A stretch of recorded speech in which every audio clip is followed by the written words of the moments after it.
Evening, family.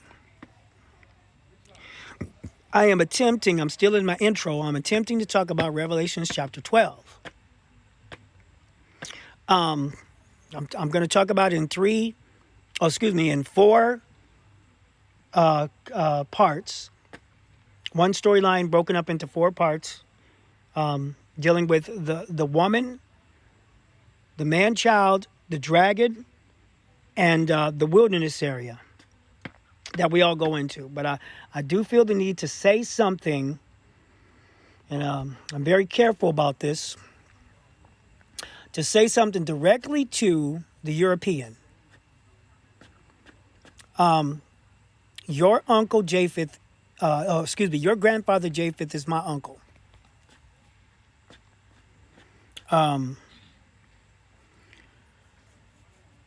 These bodies are what we received. These bodies are what we received when we got evicted from Eden.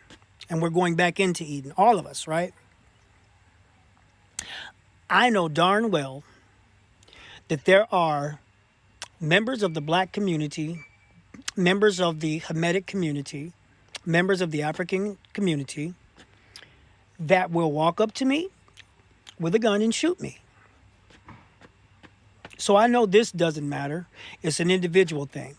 Not only would they walk up to me and shoot me, if my wife is with me, something might happen to her. They got the same skin as me. I also know that there are sons and daughters of Japheth who would actually jump in front of the bullet and try to save me. These bodies are temporary. We received these bodies when we got evicted, but God has always invited us home, and we are discussing the invitation when we're talking about Revelations chapter 12. Not only are we discussing the invitation, we're discussing the different details of what to look for, and we're discussing the conclusion of when we accept the invitation, receiving the bodies that we lost, where it says, we shall be changed in the twinkling of an eye, or the bodies that we are raised with are of things outside of this earth, not even of this earth. I'm fully aware of that. I'm fully aware that I am Adamic. Adam was a mixture of everybody. From what I understand, Israel intermarried with Shemitic, or the Canaanites intermarried with Shemitic Israel. That Shemitic, Hamitic Israel got carried away from Africa. And during that being carried away from Africa, they had many European grandfathers placed within their lineage, and many even European grandmothers. That's just a fact. And I know that. I know I'm Adamic. I can't, I like Steely Dan, I like Pink Floyd, there's some times when I can only listen to that. I'm not saying that I'm not saying that to be funny. I really go through these phases. Who is that? Stevie Nicks? Well, I want to hear Stevie Nicks. I'm going to hear that rough voice. I feel like my job is to unite. And for the son or daughter of Japheth, the European and the Russian, in these end times when God is revealing that his promises with Canaan, which is a black man. And when you eat communion and they're holding that bread and that wine in front of you, go to Ezekiel chapter 16. God put Jerusalem in a black man. Right after he walks up to Canaan and he speaks a double portion of life, Jerusalem, which is Eden, which is where you want to go. That's your home. He made Canaan into a portal, and you have to go through that portal. Ask yourself a question. Christ came to John when he was the disciple John, when he was on the island of Patmos. And this is all intro. I haven't even gotten into Revelation chapter 12, but I think I got to say all this before I say what I'm really going to say, because Revelation chapter 12 is deep. But John the disciple was on the island of Patmos. Christ tells him to go up to the 7 churches. The Gentiles have just received the Holy Spirit, and they're about to supplant Shemitic Israel, because in the book of Malachi, people come to the Jews to help build the temple, and they tell them, what do you have to do with us building this temple? And what do you have to do with us building this temple? And so they drive people away. So they don't know what they're called for, that they're called to reconstitute the body of Adam. Christ is the second Adam. And they have racist tendencies, driving people away. God has to replace them, brings in the Gentiles. So the Gentiles are dwelling up at the 7 church area. 2 of the churches are approved of God, and 5 of them have their struggles. And God tells the sons of Japheth, to him that overcomes, I will give you the right to eat from the tree of life, which is in the midst of the 7 churches.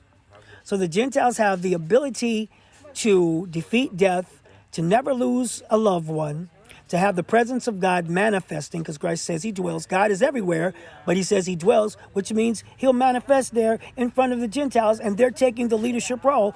And there's 7 churches. I got the number 3 up, but I mean 7. And he said, if you don't overcome, I'll move your church out of its way. Talking to the Gentiles. No blacks around, no Asians around, nothing. Just Europeans and Russians. They fail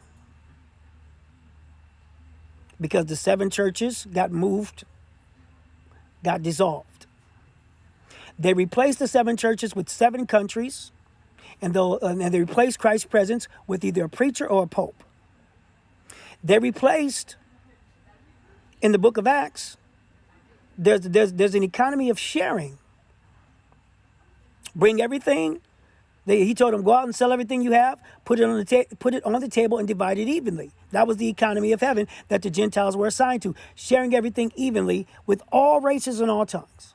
They replaced that table of equality with the Ananias and Sapphira system. Ananias and Sapphira used Christianity to lace their pockets and get their pockets fat. They sold a piece of land. They had the money in their pockets. They took a little portion of it, talking about the hustle, using Christianity to hustle people. They acted like they were going to participate in a table of equality. That's what Ananias and Sapphira did. But the whole time, they had a scheme to fatten their pockets. They're going to put a little bit on the table of equality, and then they're going to need more to make it through the week. But the whole time, they didn't put the whole thing on the table.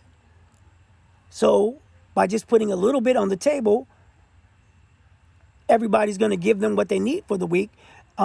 They're going to get more off of that. Plus, they got a little stash in their pockets, and they slap Christianity on it while they're rising faster than everybody else in the village and using Christianity to do it. And pastors do that to this day. The disciples, the 12 disciples, were growing with the people evenly. But the Ananias and Sapphira hustle, the congregation will have this much and the pastor will have this much. Plus the fact that there's a kingdom to seek, a portal to seek, that you're supposed to be going to with your tithe and your offering.